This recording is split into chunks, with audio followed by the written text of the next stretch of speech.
le grand voyage que nous ferons, l'Alsace terre des merveilles de Noël. Nous sommes si fiers de vous accueillir, car toute cette joie nous la partageons. Venez découvrir les traditions de Noël inconnues en Alsace. Mais où allez-vous donc comme ça? Bonjour madame, écoutez, on est deux ethnologues, on va voyager dans toute l'Alsace, de Wissembourg à Saint-Louis, pour découvrir des coutumes d'Alsace oubliées. Et on va ainsi rédiger un ouvrage sur ces traditions. Bonne route. Merci. D'ailleurs, j'ai emmené ma carte. Moi, j'ai un GPS. Oui, bon, mais c'est pas important ça, carte ou GPS. L'important, c'est qu'on ne se perde pas. Et on apprend des choses. Première étape, le Haut-Rhin. Ah, le Haut-Rhin. Alors, allons à Guebwiller. Allez, Guebwiller, c'est par là. C'est par là. Ben, allez. On y va. Ici, à Guebwiller, il y avait et il y a toujours un marché où on vend des madeleines. Il y a beaucoup de marchands qui en vendent encore des madeleines. Oui, ouais. Et moi, je me souviens aussi que les jeunes hommes, ils devaient acheter un grand madeleine. Mais en et il devait l'offrir à son amoureuse en chantant devant la maison. Jungfrau, Jungfrau, komm rüß. Sicher Zucker, sie ist mon Grüße. Jeune fille, sortez de la maison. Dehors, il y a un monsieur qui vous attend, tout doux, tout sucré. On va où maintenant? Bah, tant qu'on y est, on reste dans le Haut-Rhin. Oui. Allez, direction, attends, GPS, allez, Mulhouse, tiens, c'est pas là. C'est juste là-bas. Alors, nous sommes deux ethnologues à la recherche des traditions et coutumes autour de Noël en Alsace. Est-ce que vous auriez quelques histoires à nous raconter qui est trait à cette période? À Saint-Nicolas, moi je fais aussi des manalas en pain d'épices. Et toi, tu fais quoi? Moi, le 6 décembre, je commence à faire les frites de Noël. Ah ouais, là, y'en a. Mais c'est pas toi qui les as fait, c'est moi, de là. J'en ai plein à la maison, hein, voilà. Ouais, mais tu sais quoi?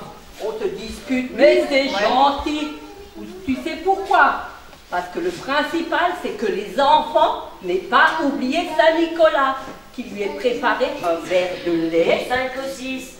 Un verre de lait le soir pour Saint-Nicolas et une carotte pour son âne.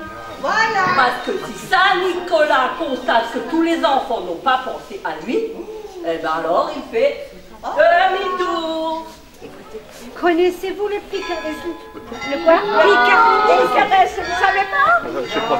Le picaresque, c'est l'âne qui accompagne Saint-Nicolas et le Christkind dans certaines régions. Et vous connaissez pas? Attendez, vous allez les voir arriver. Écoute, je kann dir ein bisschen helfen. Essen, wir Merci. Je suis venu aujourd'hui accompagné de mon picaresque, comme vous avez entendu. Ah oui.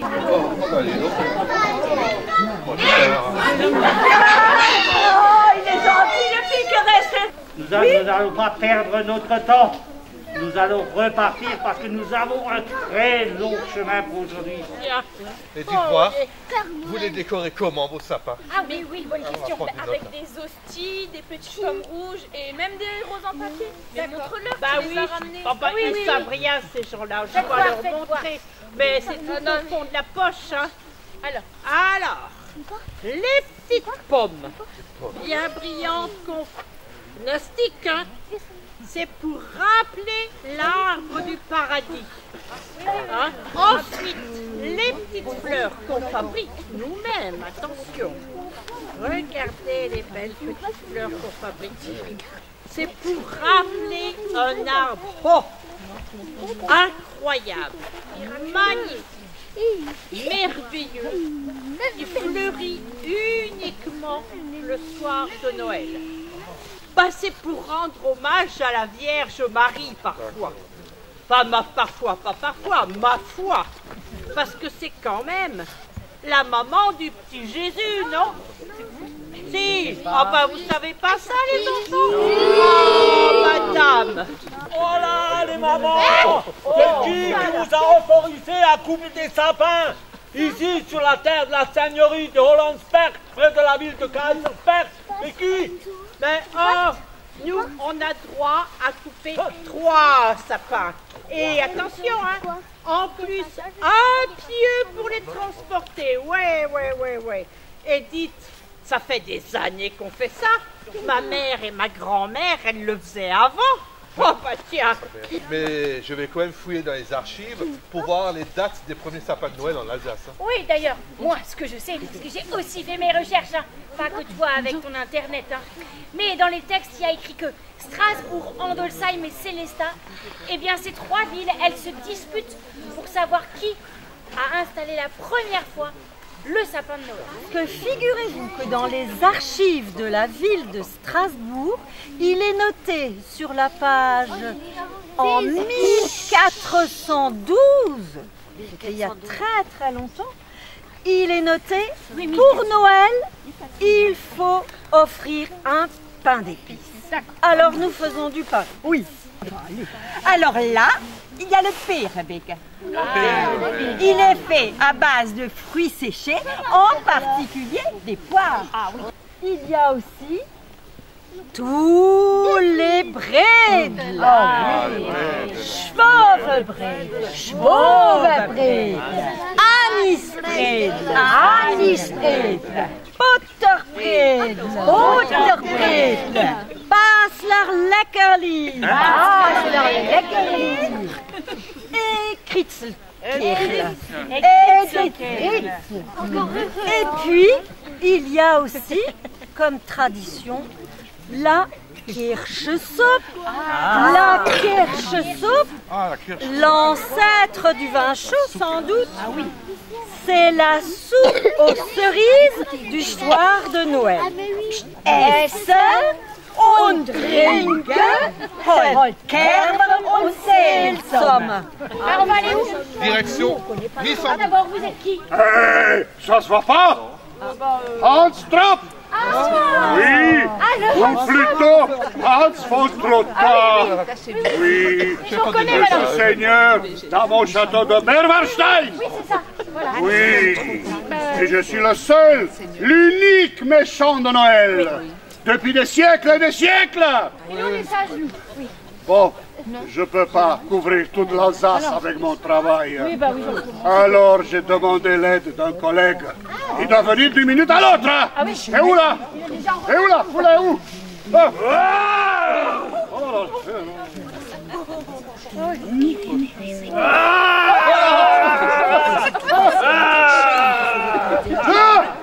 Deux d'un coup, mais c'était pas prévu. Hein. Je suis le seul, l'unique Hans Trapp. C'est moi. Lui, je l'ai ramené, c'est mon frère. Ouais. Il est au chômage. Alors, je suis obligé de venir pour travailler ici pour emmener les enfants. Ils sont tous partis. Bon. Je crois pas que c'est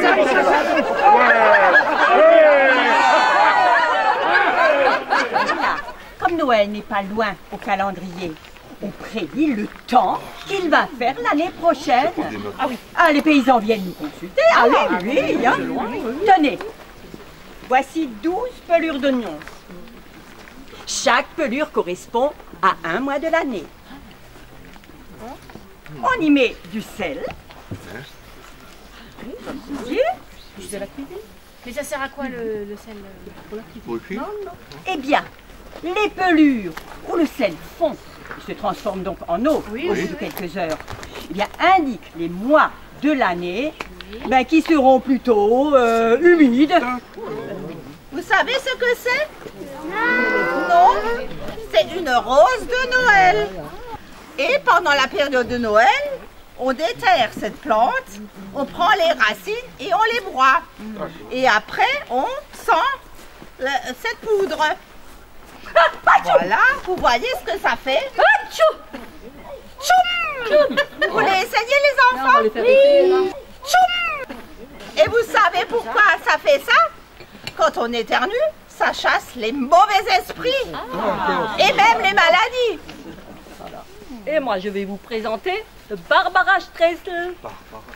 Ce sont des branches d'arbres fruitiers coupées le 4 décembre à la Sainte-Barbe, Sainte-Barbara. D'où son nom, Barbara Streisel, petit bouquet de la Sainte Barbe. D'accord. Si ces branches fleurissent à Noël, c'est bon signe. Mais c'est la qualité de la floraison qui donnera la récolte des fruits à venir. Il y a fort longtemps, un jour, Dieu seul sait pourquoi, le jeune boulanger d'Ingviller s'est moqué impudemment, en public, de Jacques, le comte de Lichtenberg. Ce dernier, furieux et vexé, le fit arrêter et le condamna à la pendaison. La maîtresse du comte, une femme fort intelligente, s'inquiéta tout de suite du sort du jeune boulanger, puisque c'était l'unique du bourg. Elle convainquit le comte d'alléger sa peine.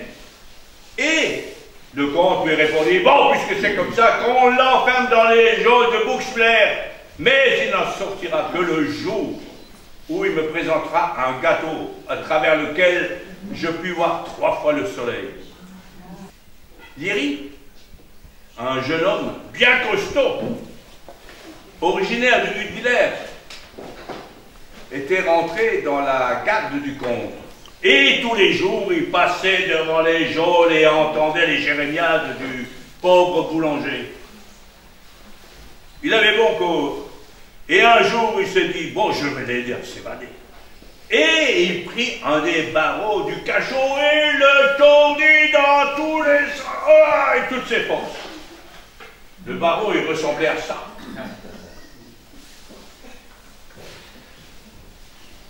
Éberlué, le jeune boulanger le regarda faire et s'écria tout à coup, ça y est, j'ai la solution. Vite, conduis-moi aux cuisines du comte. Et c'est ainsi que Jacques le Barbu put goûter un nouveau gâteau et voir le soleil 3 fois haut à travers. Ce gâteau qu'on nomma après Bretzel a fait le tour de l'Alsace, voire le tour du monde. Et aujourd'hui encore, confectionné en pain brioché, petits et grands, le goûte au Nouvel An. La blague est terminée. Ah, fatigué. Oui, bon. Mais content d'avoir appris autant sur les traditions de Noël que je croyais connaître. Ah, tu vois, et le type, il a bien avancé. Ouais. Hein. Ah, rebonjour. Mais vous voilà donc de retour? Ah oui. Oh. Et toujours avec la trottinette?